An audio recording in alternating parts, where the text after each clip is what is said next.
Scraplift Saturday post. Today we are scraplifting Eve, and this is the layout that I'm going to be scraplifting. It's actually created from a template by Erica Zane. So I will link that in the description box below and also on the Scraplift Saturday blog post. But today I'm going to be using my Indivisible collection with this photo of myself. I kind of pre-designed this in Photoshop because I wanted to make sure that I had enough paper strips and all of that, and I had to adapt the original to a life crafted size. So let's get started. Alright, so like I said, I initially designed this in Photoshop before printing and cutting via my silhouette. It's one of my favorite techniques to really make sure that everything is precise and planned out exactly how I want it to look. So I am just basically reassembling in this video.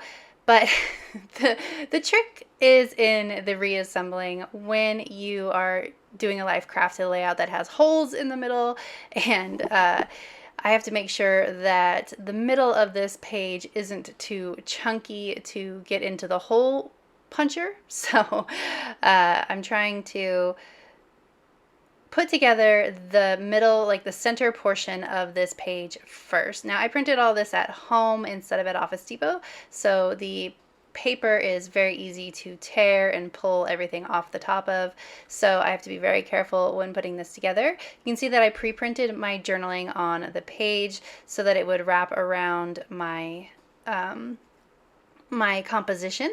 So I am already good to go as far as how this is coming together. Now I just need to stick all of these millions of paper strips in here, and I was going to shove them up underneath that center piece, but it was just too much. So I'm just going to haphazardly throw them down here, and this was my biggest mistake because then I forget about not making the center too chunky, and you can see where are all of these pieces overlapping.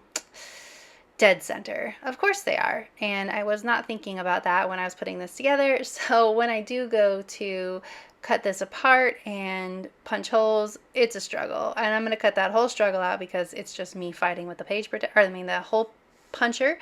But I'm just going to stick all these to the back, or as much as possible, and then I'm going to rearrange them where they need to be rearranged, like up at the top there, that red and pink one got overlapped. So I just want to kind of have a basis for this, and then I'm just going to fight with it a little bit to make sure that everything goes where it's supposed to go. So the original layout had a bunch of digital stitching on it. I am in the middle of a move. I am not gonna get out my sewing machine in the middle of a move. In fact, I've already packed almost all of my craft room except for what I knew I would need to scrapbook for the next couple weeks. So I don't even have any thread out, which isn't that big of a deal because this ends up being quite busy and fun without needing to add the extra stitching, although it would have been a great touch as well. So I'm going to add in this last paper strip, and then I'm going to spare you the struggle bus ride that is cutting this apart and punching the holes and making sure everything sticks down where it's supposed to stick down, because man, it was a whole thing. It was a whole thing. So if you're gonna do something like this on your own page, just make sure that you're paying attention and you're not doing what I did and making a big chunky mess in the middle of your page where you're gonna have to punch holes. So there we go. And now we've magically skipped all that crazy, and I can start embellishing. So one of the cool things about Eve's layout is that it has a bunch of embellishments stitched into the paper strips. Again, I'm not going to use stitching. We're just going to stick them down, but it is going to look really cool.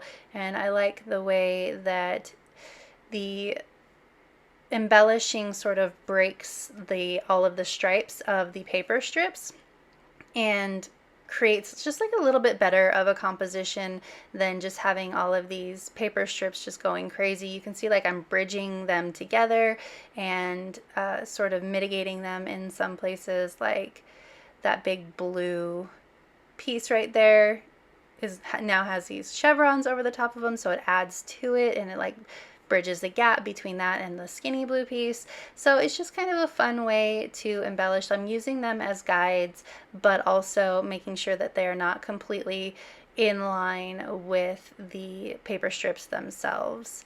So I'm adding some chevrons because there were chevrons on the original, so they're going with like the direction of the paper strip itself. And then of course stars from the Indivisible collection.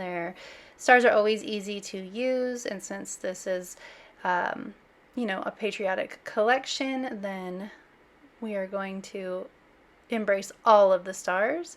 I paired 2 sets of word strips together for 2 different places in this page. So the top one says, "Come together right now, don't despair, organize." And then this one says, "This is everyone's fight until everyone is equal." I liked the way that those phrases played together and made one big phrase. And yeah, so the last thing I'm going to do now that I've got all of these embellishments bursting out of my layout is I'm going to grab some enamel stars and enamel dots from Cocoa Daisy, and I'm going to just confetti them around the page. I initially just start with the stars, and it was a lot of it too much blue, so I'm going to pull in some of the red enamel dots as well so that I can get some red going on, and that will make me rearrange some of these stars. But I don't really want them to look like too planned out, too systematic on my page. I really want it just to look sort of bursty like confetti, so I'm trying not to do my usual cluster of 3 for enamel things like I normally do. Okay, so now I've got all of the stars down, and I'm like, all right, we need red, so I'm going to pull in some of these red enamel dots, rearrange some of the stars, and call it good. So if you enjoyed this video, I'd love it if you give it a thumbs up. If you're new here, go ahead and subscribe. I would love to have you. If you don't already, you can follow me over on Instagram. I'm at Traci M. Reed. I'd love to see you over there as well. There is a link to the Scraplift Saturday blog post in the description box below if you want to see more examples of scrap lifts from Eve's gallery and Eve's actual gallery, so you can find something to scrap lift and be inspired by too. I will see you next time. All right, thank you.